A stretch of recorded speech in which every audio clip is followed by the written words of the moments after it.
Hey there everybody, welcome to Hack That Funnel Radio with myself, Ben Moote. Thanks for being here. So I just finished a really cool interview and I wanted to tell you about it really quick because it's really neat. Now this interview, if you guys are watching live, this interview is going to be released on Monday of the next week. But if you guys are watching, like literally after you watch this, go watch the next episode or listen to the next episode wherever you are, because this is one of the coolest interviews that I've been able to do just from a personal standpoint. And today I want to talk about what I learned from this interview before you get to hear it. Specifically what I want to talk about is, out of this interview, there was a specific piece about how you learn to become you publicly. And I want to talk a little about that because that's hard to do. As somebody who's publishing a lot, it's hard to do. This is not something that's simple, and it takes a lot of time, and you're very scared when the camera turns on. You suddenly have to turn on your voice. You have to talk higher. You have to have energy. And you're like, well, you know, am I even comfortable being me? And so what we need to do is talk about that today. So that's going to be really cool. If you're on YouTube, make sure you like the video. Let me know that you like it. Subscribe for later on information. I have spent the last 5 years building hundreds of marketing funnels and systems for over 100 clients, and I can tell you, most of you are skipping the most important part of the funnel build. There is a secret step-by-step blueprint that makes every sales funnel profitable. What is it? That is the question, and this podcast is the answer. My name is Ben Moote, and this is Hack That Funnel Radio. So first off, I have to apologize if you hear a dog barking in the background. So I was scared to death.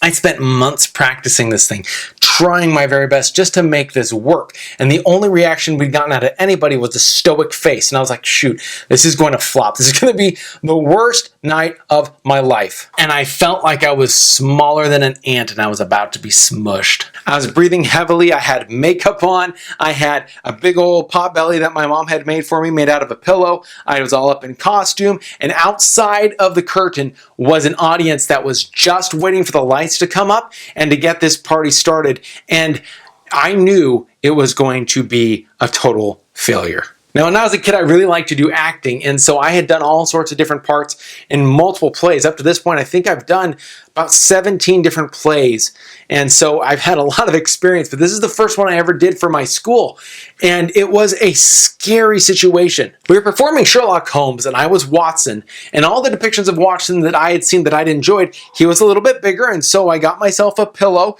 and I made myself a little bit fatter, and I think I had a cane, I can't quite remember, and I was all make-uped out, I was ready to go, but we've been practicing for months, and literally the director, who was one of our teachers, just stared at us the whole time. And when we got a line wrong, she just was so upset. And it was so hard.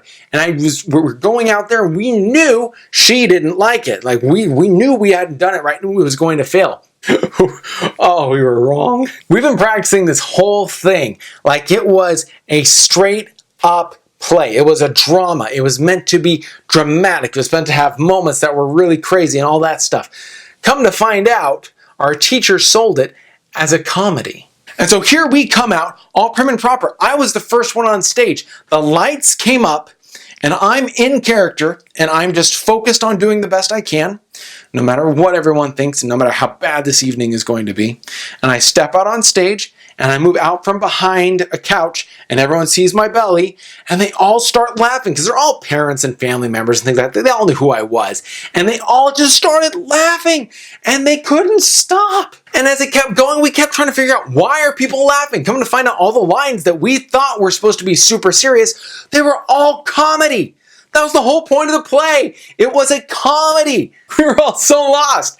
And as the night kept going, we started to enjoy it too. Like, if anybody has ever done a play, like when you get clapping, when you get whoop whoop, when you get people who are enjoying it, laughing at the jokes, your self-esteem rises, your ability to deliver rises. Like, you start giving more.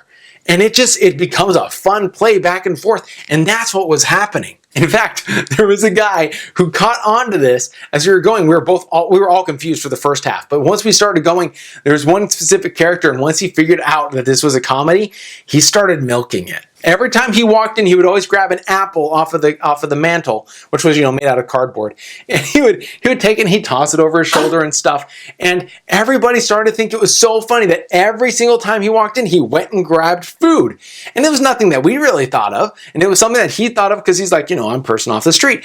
But it took off so well, and he started playing with it, making faces at people, and it became a blast. And as we kept going, by the third night, it was a straight-on comedy, and we were having a ball with it.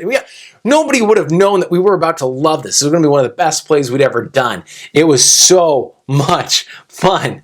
But a lot of us, when we get started online or starting to do our thing, we're acting like the other person. We all get started, we have rehearsed our lines, we think we know exactly what to do, we've seen everybody else, we've tried to mimic it and try to do the very best we can, and then at some point you have to go and be a public face. You have to be you. You have to present. And when you do your first presentation, you're honestly just trying to be the best version, the version you think everybody wants. And to be in truth, that works for a little bit, but most people are like, that's not really you. This isn't who you really are. And they start to see through this, and you start to melt away. Just like for us, when we realized that our play was actually a comedy and we had treated it like a drama, you will start to realize the perfect you is not really what everybody's looking for. What everyone's looking for is just you, and the willingness to be just you. And when you're willing to take out that one step and just be yourself, be able to have fun with it, just be you. If you can do that and just present to people, hi, this is me, I'm weird, this is just the way I am, and give the best you can, you'll find it works. It really does. But you have to be willing to give, and you have to make sure you follow a couple rules of the trade, which are you're going to need to entertain people. So make sure you're entertaining to some degree. That's different for a couple different people. For some people, that means you up the energy, you talk louder, you talk faster, you get moving. For other people, it means you just be entertaining. Be a comedy show or be a drama show. Whatever you're going to do, be entertaining and be yourself. In the next interview episode that you're going to hear, the person literally states that as they became more authentic, their revenue grew dramatically. Each time they had to become more authentic, live more into who they are, everything else exploded. We all talk about business systems. We want all these things to work. But in truth, what actually works at the end of the day is being you loud and being comfortable being yourself, especially in front of others. And no, that's not easy. And yes, that is a really hard thing to do, but if you can do it, you can break all barriers. Now that you could be you on Facebook, just messaging people and giving value. You could be you on a podcast, on a YouTube channel, on Facebook Live. You can be you one-to-one. Go meet with people and go give that kind of service, but just be you. So I served a mission for my church, and I went to Russia. And when I was in Russia, I would try to listen to Russians and how they spoke. And I wanted to sound like a Russian. I didn't want to sound like an American. You can say, "Здравствуйте, меня зовут Benjamin Moote," or you can say, "Здравствуйте, меня зовут Benjamin Moote." And I wanted to sound more like a Russian, so I was understandable. And what I heard was on the radio, people talking with a loud head voice, like with a radio announcer voice. "Здравствуйте, меня зовут Benjamin Moote, и сегодня у нас есть бла-бла-бла-бла."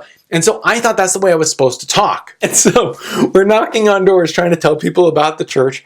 And I knocked on the door and said, "Здравствуйте, меня зовут старейшина Moote. Мы церковь здесь из церкви Иисуса Христа святых последних дней."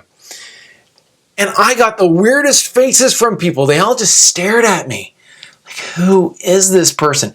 And they'd like, "Нет, нет, нет," or "No, no, no," and they just shut the door.